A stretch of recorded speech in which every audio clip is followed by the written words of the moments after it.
சரி, okay. Next வந்து மெண்டலின் disorder. அதுக்கு முன்னாடி நான் ஒரு விஷயம் தப்பா சொன்னேன். எம்ஆர்என்ஏ ஃபார்ம் ஆகுது இல்ல, அது டெம்ப்ளேட் ஸ்டாண்ட். சரியா? கோடிங் ஸ்டாண்டுன்றது அதே மாதிரி டிட்டோவா இருக்கிற ஸ்டாண்ட். டெம்ப்ளேட் ஸ்டாண்டு, சாரி அது மட்டும் மாத்திக்கோ. 3' to 5' இதுதான் டெம்ப்ளேட் ஸ்டாண்டு.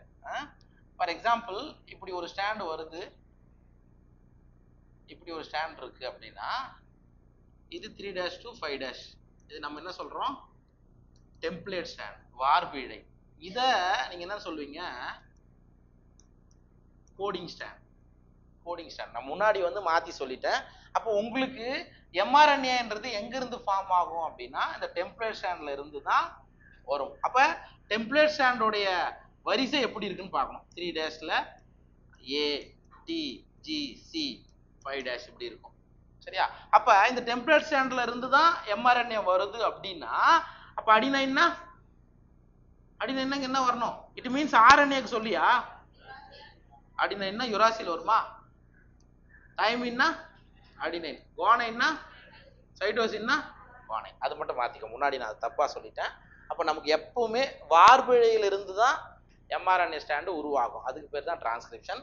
கோடிங்ன்றது என்னன்னா இங்க வரக்கூடிய அந்த சீக்வன்ஸும் இதுவும் ஒத்து போகும். அதுக்கு பேர் தான் கோடிங் ஸ்டாண்ட். சரி, அதை விட்டுரு.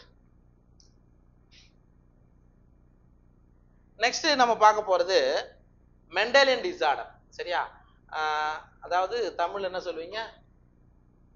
மெண்டலுடைய என்ன குத்துக்கிறேன், அது புக்ல குத்துருக்க மாட்டேன். சரி, ஓகே. என்ன அர்த்தம் தமிழ்ல?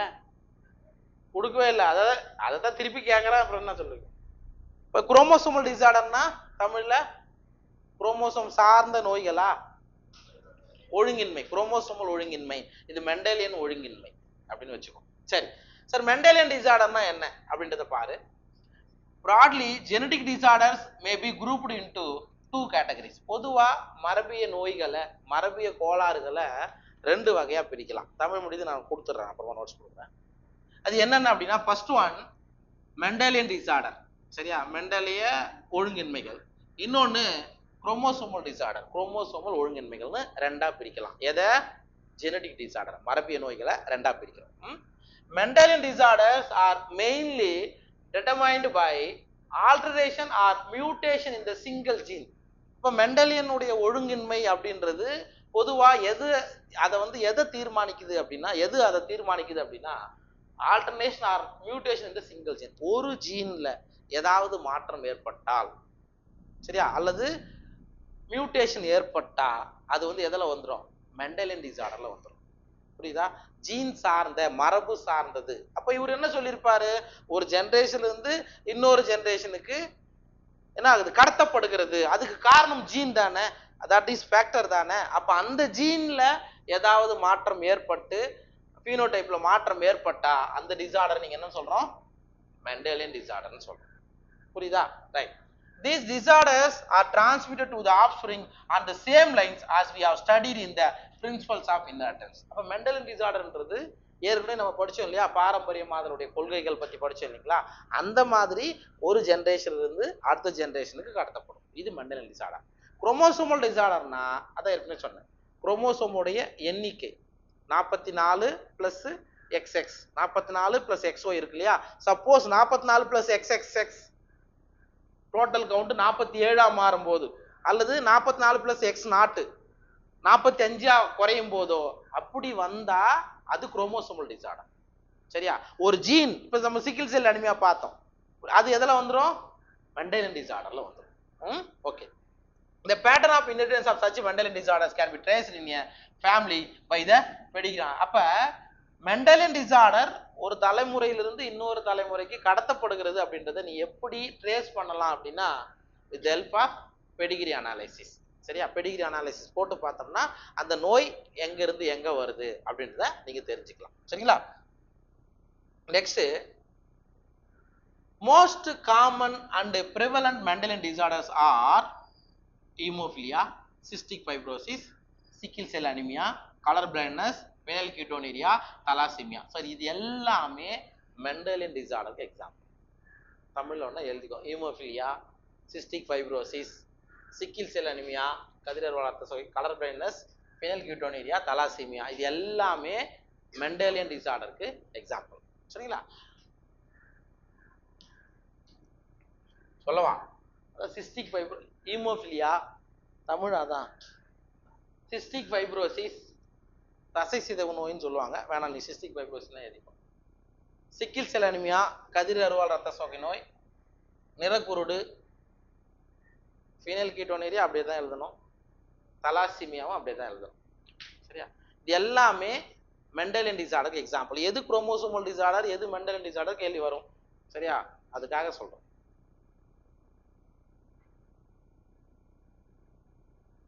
டர்னர் சிண்ட்ரோம் அதெல்லாம் குரோமோசோமல் டிசார்டருக்கு போயிடும். ஓகேவா? Right. It is important to mention here that such Mendelian disorders may be dominant or recessive. Sir இந்த மெண்டலியன் டிசார்டர் கொடுத்துருக்காங்க இல்லையா, அது ஓங்குத்தன்மை கொண்டதாக இருக்கலாம், ஒடுங்குத்தன்மை கொண்டதாக இருக்கலாம். டாமினண்டாகவும் இருக்கும், ரெசசிவாகவும் இருக்கும். அதாவது X linked dominant, X linked recessive. புரியுதுங்களா? ஆட்டோசோமல் டாமினன்ட், ஆட்டோசோமல் ரெசசிவ், எப்படி ஒன்றா இருக்கலாம், டாமினண்டாகவும் இருக்கலாம், ரெசசிவாகவும் இருக்கலாம் அப்படின்றாங்க. Similarly the triad may also be linked to the sex chromosome as in case of hemophilia. அப்ப X linked Mendelian disorder க்கு example hemophilia. புரியுதா? செக்ஸ் குரோமோசோம்ல X குரோமோசோம்ல அந்த நோயோட காரணிகள் இணைக்கப்பட்டிருக்கும். அதுக்கு எக்ஸாம்பிள் வந்து haemophilia. It is evident that this X-linked recessive trait shows transmission from carrier female to மேல் புரோஜனி. இந்த இடத்துல ஞாபகம் வச்சுக்கோ. அப்ப ஹீமோஃபிலியா அப்படின்றது ஒரு எக்ஸ் லிங்க்டு ரிசசிவ் டிசார்டர். நம்ம பின்னாடி ஹீமோஃபிலியாவே நம்ம படிக்க போறோம். அப்ப இது நோயை எப்படி கடத்துது அப்படின்னா, எக்ஸ் லிங்க்டுன்னு சொல்லிட்டு பிறகாடு transmission from carrier female to male progeny. அப்ப ஜஸ்ட் இங்க பாரு, இப்படி இருக்குன்னு வச்சுக்கோ. ஹெச்ன்றது ஹீமோகுளோபின் அப்படின்ற மாதிரி ஏதோ ஒன்று ஞாபகம் வச்சுக்கோ. ஹீமோஃபிலியாவுக்கு நம்ம ஷார்ட்டா அப்படி போட்டுக்கலாம். ஓகே? அப்ப X power capital H, X power capital H normal. அது வந்து என்னது? நார்மல் அப்படின்னு அர்த்தம். X power capital H small H, இன்னும் முதல்ல இங்க கேபிட்டல் போட்டுக்கோ, அப்புறம் அங்க ஸ்மால் போட்டுக்கிறேன். இப்படி இருந்தா கேரியர், அந்த நோய்க்கு கேரியர்னு வச்சுக்கிறோம். X power small H, X power small H diseased or affected, ஹீமோஃபிலியாவால் பாதிக்கப்பட்டவர். புரியுதா? இது ஏன் சார் நீ எக்ஸ் குரோமோசோம் வச்சு போறனா, இது எக்ஸ் லிங்க்டு. எக்ஸ் லிங்க்டுனா எக்ஸ் குரோமோசோம் வச்சு தான் நீங்க போடணும். புரியுதா? அப்ப இவங்க என்ன சொல்றாங்க, ஹீமோஃபிலியா அப்படின்றது ஒரு எக்ஸ் லிங்க்டு ரிசசிவ் டிசார்டர். அந்த நோய் அம்மா கேரியரா இருக்கும்போது transmission from carrier female to male progeny. சரியா? அப்ப சாதாரண ஆண்னா எப்படி இருக்க போகுது? சாதாரண ஆணுக்கு என்ன, எக்ஸ் ஒய் இப்படிதானே இருக்கும். ஏன்னா ஒய்க்கு மேல போடல, ஏன்னா இந்த டிசார்டர் எக்ஸ் லிங்க்டு. புரியுதா? இது வந்து சாதாரண ஆண், சாதாரண ஆண். இப்போ நீங்க இந்த கிராஸே நீங்க போட்டு பார்க்கலாம். எக்ஸ் பவர் கேபிட்டல் ஹெச் நான் போடலன்னா சாதாரணமான கூட வச்சுக்கோ. கேபிட்டல் ஹெச் நான் போடலன்னா அவங்க சாதாரணமாகவே இருக்காங்கன்னு அர்த்தம். எக்ஸ் ஒய் இவங்க வந்து சாதாரண ஒரு ஆண், நோய்வாய்ப்படாத ஒரு ஆண். அப்ப கேரியர் அப்படின்னா எக்ஸ் பவர் இப்படி போட்டுக்கோ, இது கேரியர் தானே. இது ரெசசிவ், ரெசசிவ்ன்றதால நான் ஸ்மால் ஹெச் போடுறேன். புரியுதா? அப்ப யோசித்து பாரு, இப்போ நீங்க இது கிராஸ் போட்டீங்கன்னா என்ன நடக்க போகுது? ஜஸ்ட் செக்கர் போட போடு, X Y X X H. கரெக்டா? X X X X H X Y X H Y. இப்ப இதுல யாருக்கு ஹீமோஃபிலியா வந்திருக்குதுன்னு சொல்றீங்க? பையனுக்கு வந்திருக்கு. இவங்க கேரியர், இவங்க கடத்திதான் தான் இருக்காங்க. மேபி அவங்க அடுத்த ஜெனரேஷன்ல யாரை கல்யாணம் பண்றாங்களோ அவங்களுக்கு நோயை ஏற்படுத்துவாங்க. அப்ப இவங்க என்ன சொல்றாங்க அப்படின்னா, transmission from carrier female to male progeny. அப்ப அம்மா வந்து கேரியரா இருக்காங்க, இந்த நோய் யாருக்கு கடத்துறாங்க? ஆண் பிள்ளைக்கு. புரோஜனின்னு அதான் அர்த்தம், ஆண் சந்ததிக்கு இந்த நோயை கடத்துவாங்க. ஸோ இப்படி இருந்தா அந்த டிசார்டர் எக்ஸ் லிங்க்டு ரிசசிவ் அப்படின்னு அர்த்தம். புரியுதா? அதுதான் இந்த இடத்துல எக்ஸாம்பிள் கொடுத்துருப்பாங்க. நம்ம பின்னாடி ஹீமோஃபிலியா பார்க்கும்போது இதே கிராஸை நம்ம திருப்பி போட்டு பார்க்கலாம். Okay, a representative pedigree is shown in figure 4.14 for dominant and recessive triads. Discuss with your teacher and design pedigree for characters linked to both autosome and X chromosome. சரியா? இப்போ நமக்கு வந்து ரெண்டு விஷயங்கள் கொடுத்துருக்காங்க.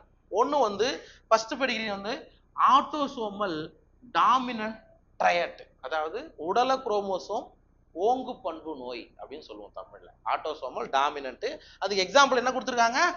மயட்டோனிக் டிஸ்ட்ரோபி. மயட்டோனிக் டிஸ்ட்ரோபி அப்படின்றது autosomal dominant disorder. இந்த Pedigree பாருங்க. இப்ப ஆட்டோசோமல் அப்படின்னா உடல குரோமோசோமோடு அந்த நோய் இணைஞ்சிருக்குதுன்னு அர்த்தம், ரைட்டா?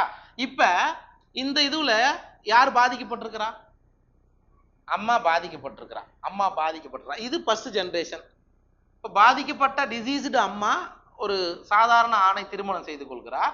அப்படி வரும்போது அந்த நோய் அடுத்த ஜெனரேஷன்ல அவங்களுக்கு எத்தனை பசங்க?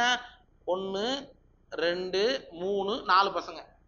4ல 2 பொண்ணு, கரெக்ட் தானே? 2 பொண்ணு 2 பையன். ஒரு பையனுக்கு நோய் பாதிக்கப்பட்டிருக்கு, அதே மாதிரி ஒரு பொண்ணுக்கு நோய் பாதிக்கப்பட்டிருக்கு. ஆனா ஒரு பொண்ணு ஒரு பையன் நோயால் பாதிக்கப்படவில்லை. ஆட்டோசோமல் டாமினன்ட்னா என்ன தெரியுமா? 2 பெற்றோர்கள்ல ஏதாவது ஒரு பெற்றோர் நோய் வாய்ப்பட்டிருக்கணும். இதுக்கு ஒரு ரூல் இருக்கு. ஆட்டோசோமல் டாமினன்ட்னா என்ன, ரெசசிவ்னா நீங்க எப்படி கண்டுபிடிக்கிறது, எக்ஸ் லிங்க்டுனா என்ன, டாமினன்ட் எப்படி ரெசசிவ்? அப்ப ஆட்டோசோமல் டாமினன்ட்னா 2 பெற்றோர்கள்ல யாராவது ஒரு பெற்றோருக்கு நோய் வந்திருக்கணும். அது அடுத்த பாயிண்ட். அடுத்த ஜெனரேஷன்ல ஈக்குவலா 2 பேருக்குமே, அதாவது பையனுக்கும் நோய் வரணும், பொண்ணுக்கும் நோய் வரணும். மேபி அடுத்த ஜெனரேஷன் இவங்க பாருங்களேன், இந்த இடத்துல யோசிச்சு பாரு. இவன் பாதிக்கப்படாத பையன் ஒரு சாதாரண ஒரு பெண்ணை கல்யாணம் பண்ணும்போது குழந்தைகள் எப்படி இருக்குது? பாதிக்கப்படாம இருக்கிறாங்க. ஓகே, இதுவே பாதிக்கப்பட்ட ஒரு பெண் சாதாரண ஆணை திருமணம் செய்து கொள்ளும் போது பாதிக்கப்பட்ட பிள்ளைகள் தோன்றாங்க. ஒவ்வொரு ஜெனரேஷன்லயும் பாதிக்கப்பட்டிருந்தாங்கன்னா மேபி அது ஆட்டோசோமல் டாமினன்ட்டுக்கு நீங்க எக்ஸாம்பிளா சொல்லலாம்.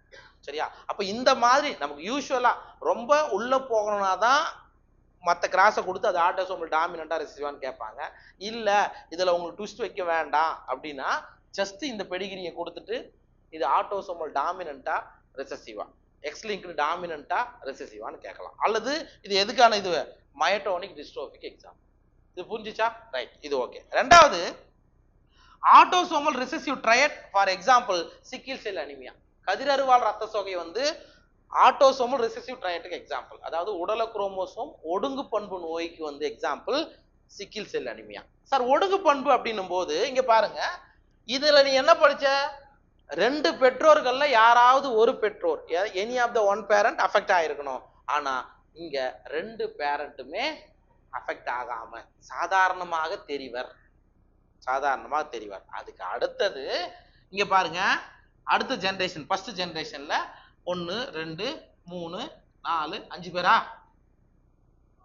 அப்ப உள்ள மறைஞ்சிருந்து அடுத்த பண்பு அடுத்த ஜெனரேஷன் வரும்போது அந்த நோய் வெளிப்பட்டு இருக்கலாம். இது வந்து ஆட்டோசோமல் ரெசசிவ். இங்க வந்து அம்மா கேரியராக இருந்திருப்பாங்க அப்படின்றத நம்ம சொல்லக்கூடாது. ஏன்னா அது எக்ஸ் லிங்க்டுல தான் நம்ம அந்த மாதிரி சொல்ல முடியும், ரைட்டா? சப்போஸ் நோய் அடுத்த இதே மாதிரி இங்க பாருங்க, இங்க நோயே இல்லை, இதே மாதிரி தான் நோயே இல்லை, ஆனா அடுத்த ஜெனரேஷன்ல நோய் வந்திருக்குது. ஸோ இது வந்து ஆட்டோசோமல் ரெசசிவ் டிசார்டருக்கு எக்ஸாம்பிள், எடுத்துக்காட்டு சிக்கில் செல். ஜஸ்ட் இந்த டயக்ராமை மட்டும் நம்ம ஜஸ்ட் இப்படி பார்த்தோம்னாவே ஓகே, 2 பேர்ல ஒருத்தர் இருக்காங்க, இது டாமினன்ட், ஒரு ஐடியாவுக்கு வரலாம். இதை மட்டுமே வச்சு நீங்க ஐடியாவோ வந்துடக்கூடாது. 2 பேருமே பாதிக்கப்படலை, அது மேபி ஆட்டோசோமல் ரெசசிவா இருக்கலாம். சார் இதுவே எக்ஸ் லிங்க்டு ரெசசிவா இருந்திருந்தால் இந்த இடத்துல எப்படி நடந்திருக்கும்னு நினைக்கிறீங்க? இங்க அம்மா கேரியரா இருந்தா பையன் தான் பாதிக்கப்பட்டிருக்கணும், இது போடக்கூடாது. புரியுதா? அது எக்ஸ் லிங்க்டா இருந்தா. இது ஆட்டோசோமல்ன்றதுனால பையனும் பாதிக்கப்படுவா, பொண்ணும் பாதிக்கப்படுவா. ஆனா எக்ஸ் லிங்க்டு ரெசசிவா இருக்கும்போது அம்மா கடத்தியாக இருந்தால் பையன் தான் பாதிக்கப்படுவான். சரியா? பொண்ணு பாதிக்கப்பட மாட்டான். ஏன்னா ஒரு எக்ஸ் குரோமோசோம் ரெசசிவா இருக்கும்போது ஒன்னு டாமினண்டா வரும்போது அவங்க கேரியரா தான் இருப்பாங்களே, வந்து அஃபெக்டடா இருக்க மாட்டாங்க. புரியுதா? இதுதான் பெடிகிரி அனாலிசிஸ். இது ஜஸ்ட் பார்த்துக்கோ. ஒவ்வொரு டிசீஸும் நம்ம அடுத்தது பார்க்கலாம்.